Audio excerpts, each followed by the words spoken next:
দীর্ঘ কয়েকদিন অপেক্ষার পরে অবশেষে ধর্ষিত আসিয়ার জ্ঞান ফিরল এবং আসিয়ার জ্ঞান ফেরার পরে সাংবাদিকদের সামনে যা বললেন তিনি।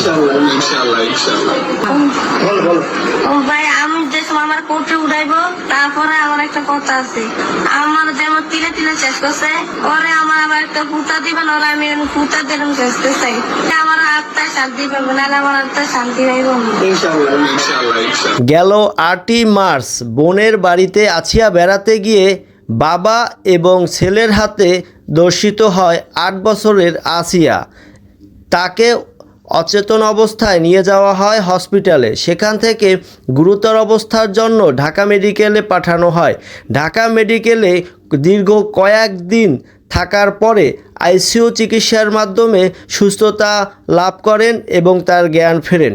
জ্ঞান ফেরার পরে সাংবাদিকদের সামনে তিনি বক্তব্যে এই কথা জানান, তিনি ধর্ষণকারীদের এভাবে শাস্তি দিতে চান। আমার আত্মায় শান্তি পাবো, নাহলে আমার আত্মায় শান্তি পাইব। ওরে আমার আবার একটা ফুটা দিবেন, ওরা আমি ফুটা দিলাম শেষতে চাই।